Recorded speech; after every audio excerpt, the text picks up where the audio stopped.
ce qui me semblait. Ah bonjour, vous êtes du coup un des parents d'élèves? Oui exact, donc nous avions rendez-vous, c'était à 18h30. D'accord, est-ce que vous pourriez me passer le carnet de votre enfant s'il vous plaît? Merci.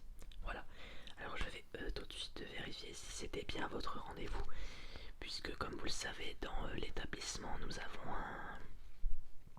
Vous avez reçu le petit papier comme quoi il fallait marquer le rendez-vous avec le professeur concerné et avec du coup la signature du parent et du professeur. Alors, je vais vérifier cela. Alors, ce n'est pas là-dedans.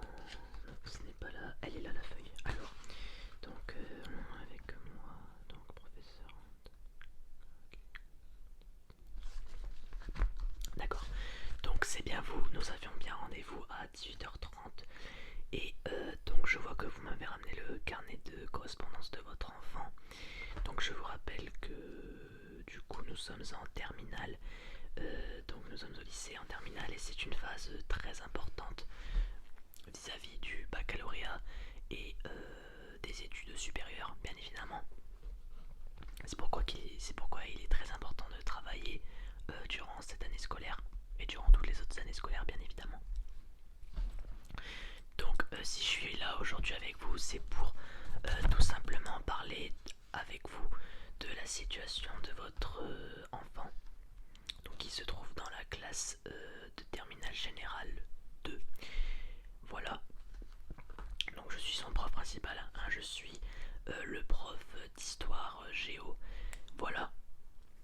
Donc je suis le prof d'histoire géo et donc de ce qu'on m'en a rapporté et de ce que mes collègues ont dit vis-à-vis de votre enfant qui se trouve du coup dans la classe de terminale générale 2. C'est un bon élève, oui, qui travaille en cours, certes qui bavarde un petit peu de temps en temps, mais il travaille, c'est le principal. Donc ce que je vous propose, c'est qu'avant de vous remettre les bulletins, les appréciations des professeurs, que j'ai tout à côté de moi, je vous ai d'ailleurs mis un petit dossier. Voilà, je vous ai préparé un petit dossier, voilà, comme ça, petit dossier orange. Donc vous voyez qu'il y a des feuilles à l'intérieur. Donc c'est tout simplement les bulletins et etc de votre enfant que j'ai tout réuni dans un dossier. Comme ça vous pourrez le récupérer directement. Pas besoin d'attendre. Voilà. Donc je vais déjà mettre ça sur le côté. Je n'ai pas de place sur mon bureau, mais ce n'est pas grave, on va le laisser là pour le moment. Alors, donc, vous savez que depuis la nouvelle réforme du baccalauréat général, nous avons deux spécialités à choisir en terminale. Enfin, trois spécialités à choisir à partir de la première, dont une qu'on abandonne pour la terminale.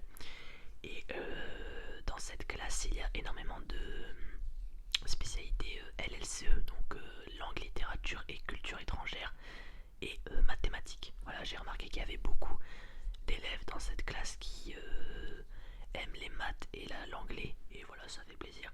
Bon, j'aurais préféré que ça soit de l'histoire ou de la géo, mais bon, certaines passions ne passent pas sur certains élèves, voilà. En tout cas, donc ce que je vous propose, c'est qu'on parle un peu de la situation de votre enfant sur les différents cours, ou alors dans le comportement général, etc. On va ensuite un peu parler de sa moyenne générale, de ses moyennes dans les matières, s'il y a des matières où il faut qu'il s'améliore un peu, s'il est bon quasiment partout. Voilà, on va parler de ça aujourd'hui. Donc je vous rappelle qu'on a à peu près une demi-heure de rendez-vous au maximum. Voilà, donc on va pas mal parler. Donc ce que je vous propose, c'est qu'on va d'abord lire les appréciations que j'ai eues de mes collègues. Donc j'ai tout pris sur un papier, c'est pour ça que je regarde sur le côté 1. J'ai tout pris sur un papier et on va regarder un peu ensemble ce qu'ils ont dit par rapport à l'élève. Donc on va commencer par les mathématiques avec Monsieur Bourgo. Monsieur Bourgo qui a mis une appréciation assez positive avec une moyenne du coup de 13,43 sur 20 pour le trimestre. Et il est tout simplement marqué que c'est un bon élève qui travaille en cours et mis à part quelques bavardages, le travail est très exemplaire en classe. Voilà. c'est une très bonne appréciation hein, pour le moment. Donc on n'a pas besoin de dire grand chose là-dessus. Donc faut toujours rester sur la bonne voie, faut rester sur cette voie-là, continuer de travailler et normalement ça devrait très bien se passer pour le baccalauréat. Parce que je vous rappelle que maintenant il y a un contrôle continu qui compte pour le bac. Donc les bulletins de première et de terminale vont également influencer votre, pas votre, mais la note générale de votre enfant. Voilà, ce qui fait que s'il a des mauvaises moyennes durant l'année de première et de terminale, ça va mal se dérouler pour la suite. Donc il a déjà perdu pas mal de points si jamais il a des mauvaises moyennes. En tout cas, donc en mathématiques, c'était pour ça. Donc c'était pour les mathématiques. Ensuite, on va parler des sciences. Donc les sciences réunies. Donc j'ai réuni la SVT, la physique, etc. Donc les profs en globalité, donc je vous fais un petit résumé comme ça, on dit qu'il travaillait mais qu'il peut mieux faire dans les cours. Voilà, donc il est à 11 de moyenne sur 20. Voilà, et je ne sais pas quoi dire d'autre. Bon, il faut s'améliorer, voilà, il faut qu'il s'améliore un peu, il faut qu'il travaille un peu plus sur les sciences. Sinon, je pense que ça devrait aller. Voilà. Il n'est pas marqué qu'il y a des bavardages, donc ça se trouve, l'élève est déjà en train de s'améliorer, il est déjà en train de prendre ses dispositions pour mieux apprendre les sciences. Voilà, et c'est une bonne chose. C'est une chose à noter. Ensuite, nous avons l'anglais avec Madame Gull. Madame Gull, oui, Madame Gull. Qui a marqué que c'était un très très bon élève et que le niveau de langue est excellent. Voilà, il a 18 sur 20 de moyenne, ce qui est déjà énorme. Pour la terminale, c'est énorme. Et je vois qu'il apprécie beaucoup l'anglais.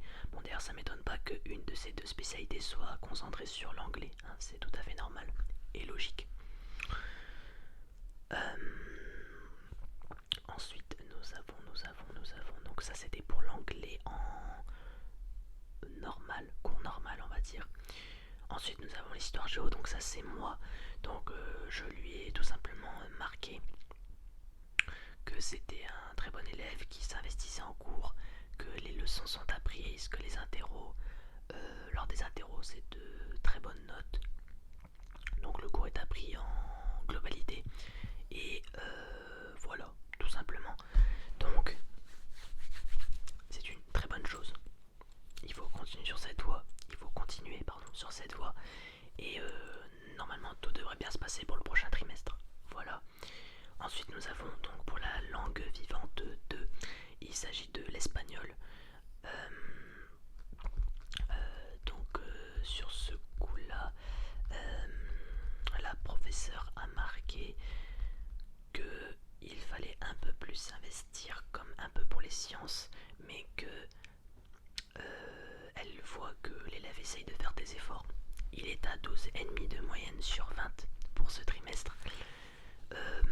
Mais apparemment il y a des efforts. Voilà, donc il faut maintenir sur cette voie et peut-être qu'au prochain trimestre, je l'espère, ce sera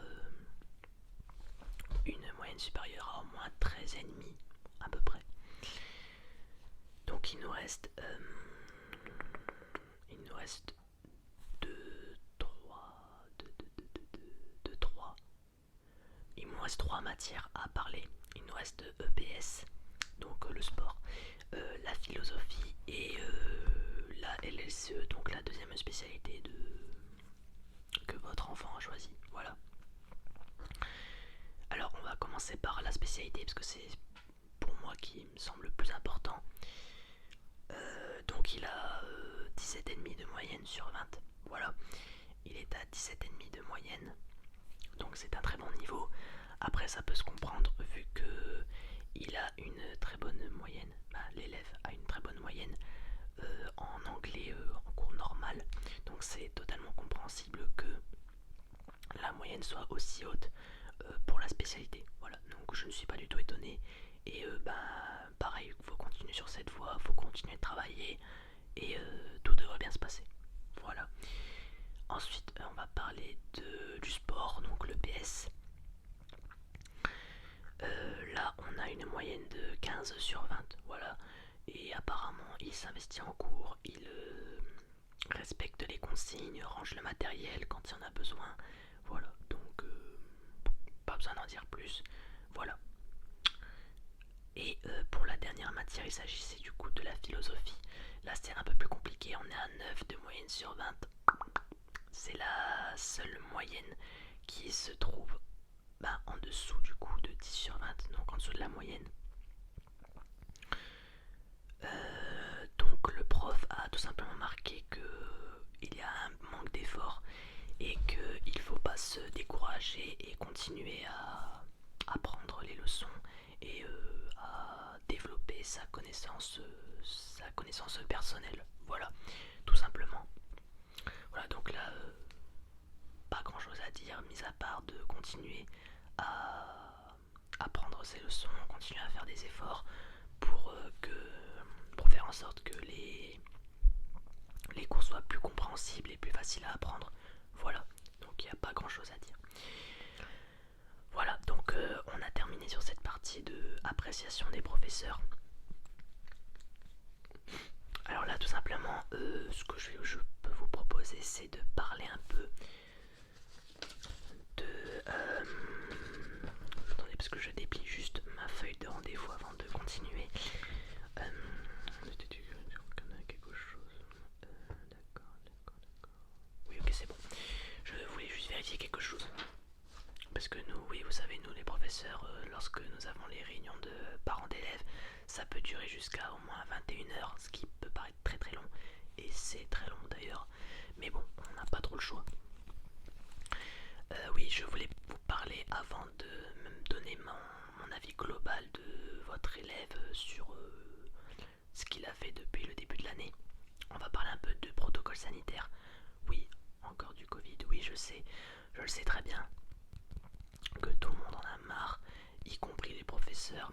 Moi-même, lorsque je suis en cours avec les élèves, c'est très très perturbant de porter le masque pendant tout le cours, que les élèves, ce que je vois qu'aussi les élèves ne respectent pas, certains élèves ne respectent pas en mettant le masque du coup en dessous du nez ou complètement du coup en dessous, donc qui ne protège rien.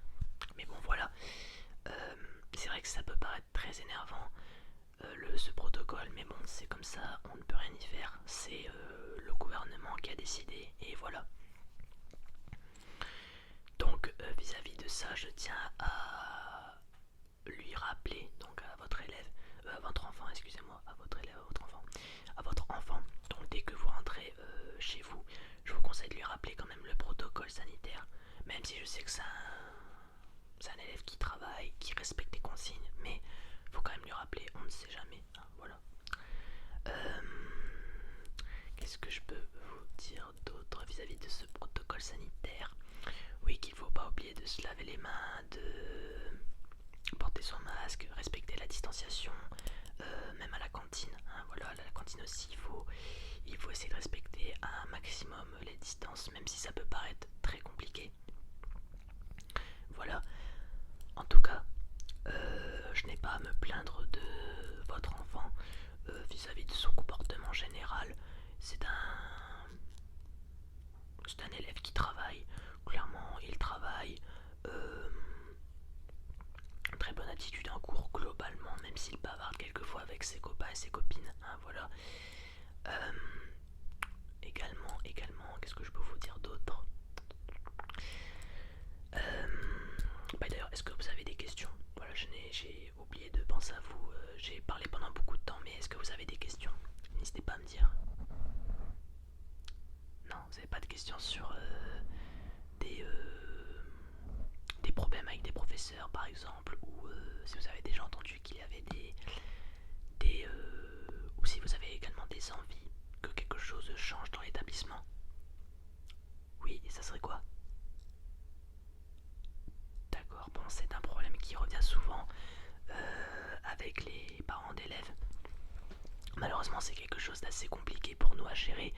D'ailleurs, ce n'est pas nous qui en sommes responsables vis-à-vis de la régularité des devoirs, bon ça c'est quelque chose de très demandé par les parents qui nous demandent de mettre moins de devoirs dans la semaine ou du jour même pour le lendemain, etc., etc.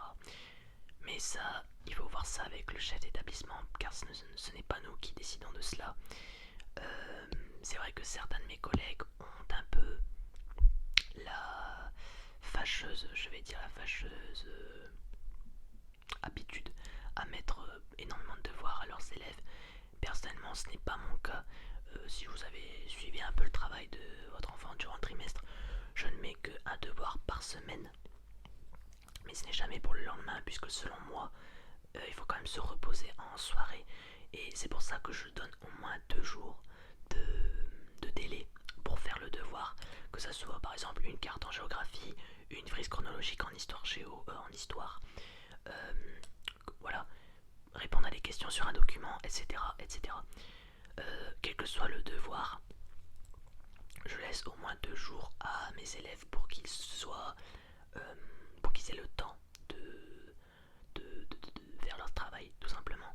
Mais je sais qu'il y a d'autres de mes collègues qui ont moins de temps et qui mettent les devoirs pour le lendemain. Bon ça, on ne peut rien y faire, hein, voilà, c'est comme ça. Mais je tenais à vous préciser que nous ne faisons pas tous ça et qu'il vaut mieux s'adresser à d'autres professeurs plutôt qu'à d'autres. À certains des professeurs plutôt qu'à d'autres. Voilà. Et également, qu'est-ce que je voulais vous dire d'autre? Vis-à-vis des interrogations également, des évaluations, je voulais vous parler également de ma méthode à moi concernant donner les interros, les évaluations, également les devoirs maison, parce que je donne quelquefois des devoirs maison. Alors, on va commencer par les devoirs maison. Alors, vis-à-vis des devoirs maison, ça peut être par exemple une étude de documents, une étude sur plusieurs documents, que ça soit en histoire ou en géo.